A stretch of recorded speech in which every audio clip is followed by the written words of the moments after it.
Hello, I'm Jacki Hill-Murphy. I'm co-convener at the Bath Royal Literary and Scientific Institution and the Royal Geographical Society. And I'm very pleased to welcome today Penny Tranter, who works at the Met Office. And we're going to talk about severe weather, which is a fascinating subject. Thank you so much for coming and being here. So my first question to you is, how severe is severe when it comes to weather? Well, that's a really good question, Jackie. Very good question. In the UK, what we look at when it comes to severe weather is actually what impacts is it going to bring to the public, to transport, to infrastructure. It's not about how many millimetres of rain fell in an hour or how strong the winds are. It's actually how bad are the impacts going to be. And we have what you call a risk matrix that we work off in order to define how severe the weather might be in terms of the impacts that it might bring. So that's how we do it. Now, if I'm thinking about bad weather in England, I always seem to think about Snake Pass on the radio. It always seems to be closed in winter. Is there one particular place in Great Britain that is the victim of very bad weather on a frequent basis? Well, so you've mentioned Snake Pass in northern England. And yeah, it's notorious, isn't it, for having heavy snow and snow drifts and blizzards and whatever, and closing the road. So it obviously has a huge impact on the transport around that area. But there's other places in the UK that are impacted like weather like that. So we have the Welsh Mountains, for example, that will often see very, very heavy rain, and that rain will flow into some of our major rivers. So you may remember earlier this year, we saw an awful lot of heavy rain fall over some of the Welsh Mountains, which then flowed into the River Severn. And then obviously we had problems about whether it was going to flood Ironbridge and other communities along the river. So yes, there are certain places that we keep a very close eye on when certain weather patterns are in the forecast, and we think, aha, is it going to be Snake Pass? Is it going to be the River Severn? Is it going to be somewhere else? So when it comes to severe weather, different places, as you've kind of hinted at, do respond differently. So for example, if we take a thunderstorm, a very heavy thunderstorm in the summer, that will actually have worse impacts over an urban environment because the water's got nowhere to flow than it will, say, over the countryside.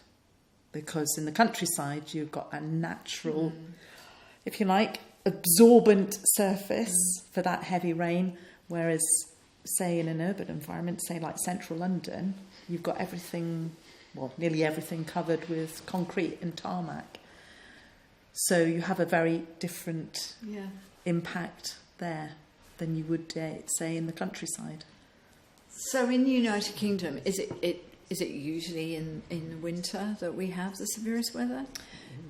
So generally speaking, the winter period is our busiest period. And what I mean from that is middle of October round to, say, the middle of March. And what you can expect to see is storms coming in from the Atlantic, and they'll bring the strongest winds, they'll bring the heaviest of the rain. And so that is what keeps us really busy, because obviously that combined can lead to some of the really bad flooding situations that we've seen across the UK. And most of our flooding that you see in the media, etc., does happen during the winter or the spring months. So if I'm thinking about the West Country, what springs to mind is Somerset Levels and the floods. I mean, historically, is that one of the worst occasions you've known bad weather? Yes, because so I was working during the winter of 2013-2014 as my job, Met Office advisor, working with emergency responders, emergency planners, emergency community. I cover Southwest England in my job, and of course Somerset Levels are in southwest of England, and it was a very, very long event. It went on for weeks, even months, and every day brought something new to that incident. So a lot of lessons were learned from that, communication, how we prepare and plan for something as major as that flooding.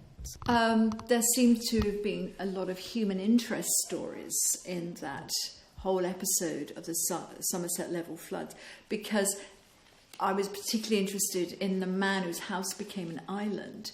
Do we know what became of him? Sadly, I don't know what became of him, but I do know that his house didn't flood. Really? Mm. He managed to keep it out with all those sandbags? Yeah. Because every night on the TV there was a aerial view of his house, wasn't there? Yes. And it was like, how can he stay there?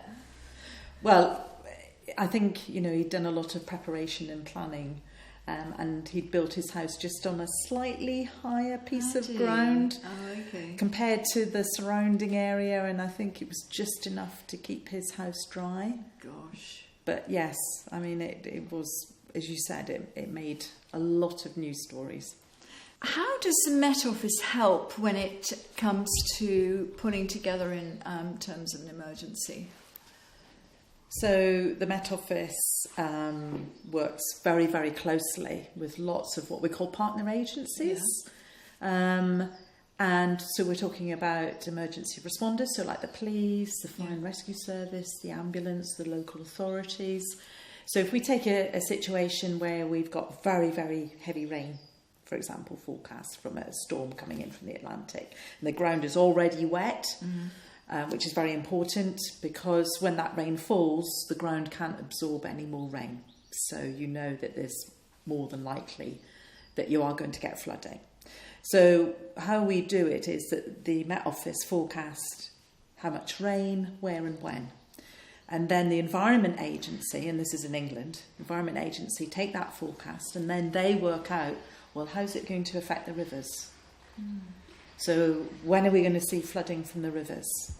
Are we going to just see flooding from the rivers, or are we going to see flooding along the coasts, which would be to do with the strong winds bringing in big waves, and if they're tied in with the high tide, for example. And we have two other types of flooding as well, one called groundwater, which you get in chalk and limestone, and also what we call surface water flooding. But Environment Agency tend to focus on the sort of coastal and tidal and the groundwater and the river flooding. So they will look at all of that, and then they will share that with all our partner agencies.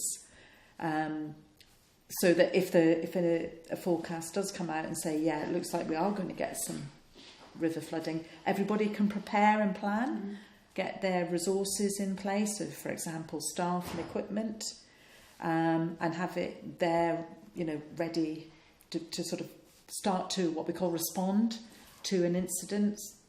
And that's how we work. So the Met Office will always be updating their forecast. So in the example of the Somerset Levels flooding, all we could see in the forecast was more rain, more strong winds coming.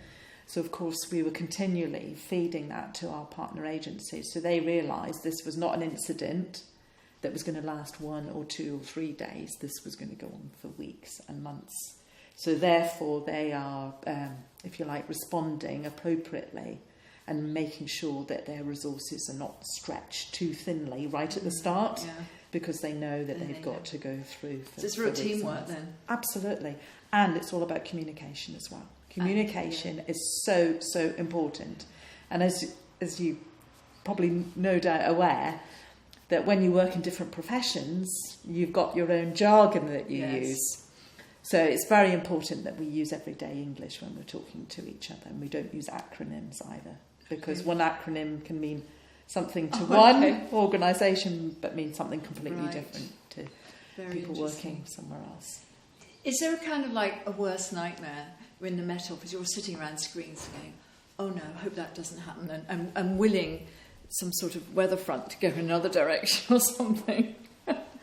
I don't think we ever kind of are scared of severe weather. No. I think for us, it's when it's marginal.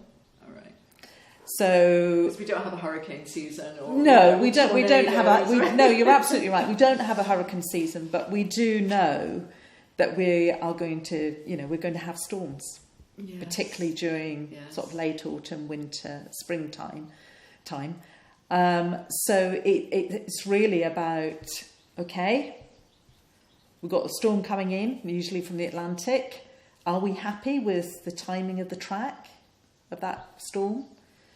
How bad it's going to be? How strong the winds? How heavy the rain is going to be around it? Are we happy with that in terms of the confidence around the forecast? And if you've got confidence, and there's a lot of sort of tools and analysis that we use to gain confidence, then we can be confident in working with our partners. But if the different weather forecasts that we use, all telling different kind of forecasts for a storm, then that's when you start to lose that certainty and you go into the realms of uncertainty. Yeah.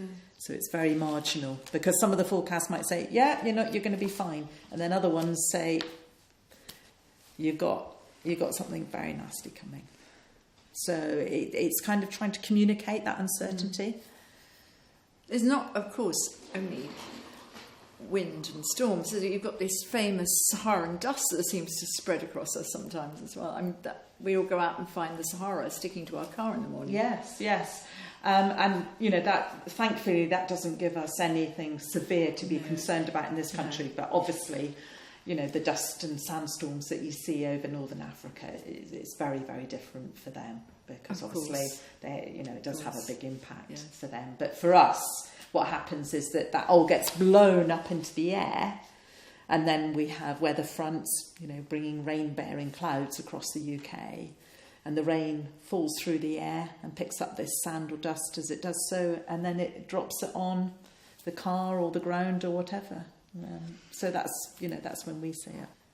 Well, that's very interesting, Penny. I'd just like to ask, what part of the job that you find most interesting? Wow. So I have had a varied career working in the Met Office, but I think the job that I'm currently in, I enjoy all aspects of it. Yes. So it's very, usually it's very face-to-face, but obviously we're in a sort of COVID-19 situation. So we're doing everything virtually, which means that we've got to be very adaptable, but we are adapting to all the IT platforms that we use for virtual meetings. Also, I am a professional meteorologist, so I'm still using all that, if you like, expertise when it comes to looking at the weather forecasts. And then I'm also using sort of communication skills that I've gathered from interpreting the weather forecast and putting the message out to our partners in hopefully everyday English that they understand and that they can use in their sort of preparation and planning and response work. So, Penny, do you think that severe weather is getting more severe in the world? Yes, I do. You do? Yeah, without doubt. And the main reason for that is climate change. We are now getting a growing body of evidence to show that climate change is happening around the world. It's not happening the same everywhere, but it's definitely affecting what we call global weather patterns. For the UK, we are seeing temperature records. So during the day, daytime temperature records being beaten on a regular basis now, and that's both in summer and winter. And we're also seeing what we call the number of tropical nights, where temperatures during summer nights don't fall below 20 degrees Celsius, which is really quite high. The number of those is increasing as well across the UK. And then also in terms of rainfall, we are seeing, well, just in the last few weeks, back in June, we saw some rainfall records broken in the Lake District. And the other thing that we're seeing as well is that we're having less cold, less snowy winters in the UK. Oh dear. So thank you so much, Penny, for helping us to understand what a meteorologist does on a day-to-day basis or on a more extreme basis. And thank you so much for spending the time with us. Thank you, Jackie.